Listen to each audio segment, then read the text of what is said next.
All right, welcome. I am voicing over this video of attempting to saddle this mare Warda.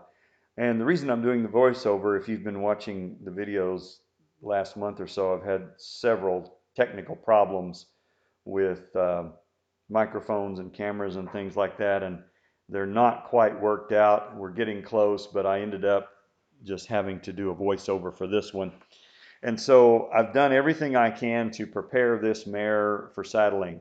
She is a tough case, and I know I've said that several times, and I don't want to make it sound like I'm complaining. I'm actually enjoying training her because she's a very honest horse, and all horses are honest, but she always tells me exactly what she's thinking and exactly what's bothering her.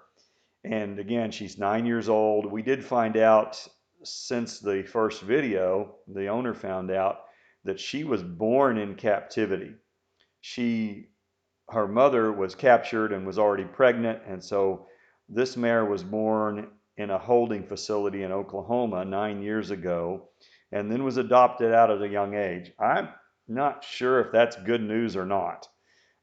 It does explain why she doesn't really have what I call the wild horse look in her eye. She does, of course, have the Mustang brand, but she doesn't have just that. They kind of all have a look to me, wild horses do. It also means that she's had 8 or 9 years of people messing with her. And in her case, her messing with the people. And she's developed all these defense mechanisms, which I mentioned on the previous video. If you haven't watched that, I was showing you what I've done to prepare her. And I've done everything I can to prepare this mare for saddling. So, when we start on this, she handles plastic bags well. She handles tarps. Well, I haven't done tarps. I take that back. Flags well. She has allowed me to stand next to her and jump up and down, to put ropes around her belly. Everything that I would do to get any horse ready for saddling, I've done that with her. And I feel like she's ready. And so, as you can watch here, she's really struggling. That's the first time right there she stopped and sniffed the saddle. So she hasn't shown any curiosity to it. And she doesn't have any problem with the blanket. As you see, I can throw that on and off her back pretty easily. And she has no problem with the blanket. But she does have a problem with the saddle. And what this mare does, and you see her nose right there, her mouth, that's her defense mechanism. And I just skipped right there. I edited out a bunch of this video because this was 20 minutes of me doing the same thing. So I didn't see any reason that you needed to watch the whole thing for 20 minutes because not much changed. It's just over and over. Um, she just, when she gets stressed, she does this little thing with her mouth that looks like the old Mr. Ed TV program where Mr. Ed would wiggle his top lip and, they said he was talking. And when she does that, it's a stress indicator. It's just her showing that she's stressed and under pressure and doesn't really know what to do.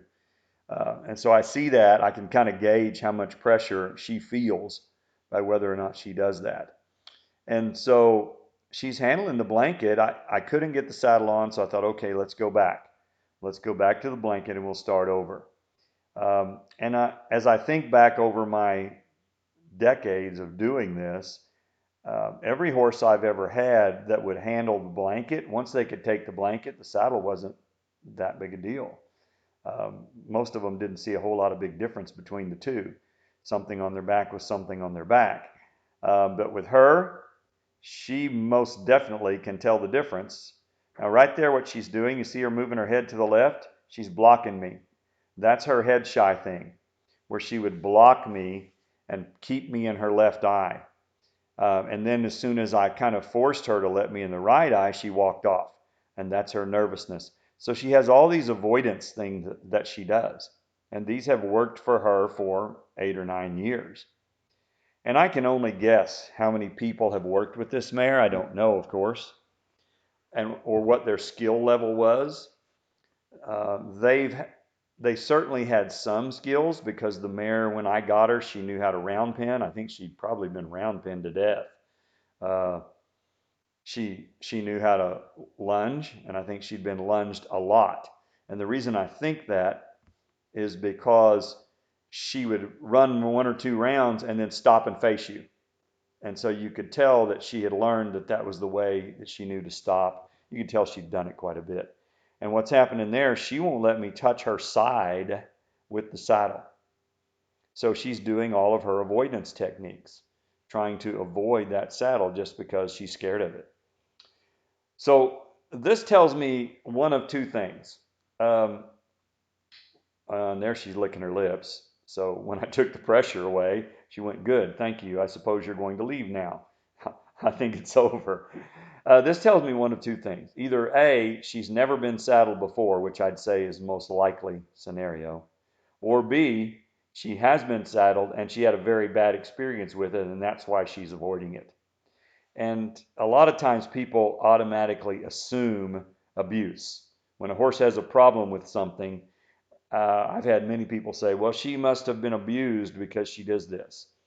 And sometimes that's true, but a lot of times it's just avoidance. And so as I'm watching here and analyzing it, I don't think she's ever been saddled. So that's actually good news. That means we don't have any bad experiences that we have to overcome. All we have to do is just introduce the saddle to her in a way that she can handle it. Now, could I force it? Yeah, you can. People have been forcing saddles on horses for centuries, and they would blindfold the horse and do all kinds of things, twitch them, all kinds of sometimes cruel things to get saddles on horses. I really, really don't want to do that. I really want her to accept it, and that's why I worked at this for 20 minutes. And after 20 minutes, it did not get any better. She wasn't any better than she was in the beginning. And so what I'm doing here, and this is coming to the end of the 20 minutes. So what I'm doing here is I'm starting to look for a stopping point, somewhere where it's pretty good, and we can kind of end on a good note, because I'm not going to get this saddle on this horse today unless I do something else. And so as I'm winding down here, what I decided to do is look for a stopping place, which I'm just about to find, where she's going to look at it. And then I'm going to come back tomorrow and let her think about it. And then I am actually going to put hobbles on her. And on the next video, I will explain to you why I decided to go ahead and hobble her and put the saddle on. So the answer to the question, will the cowboy get the saddle on the horse? Not today.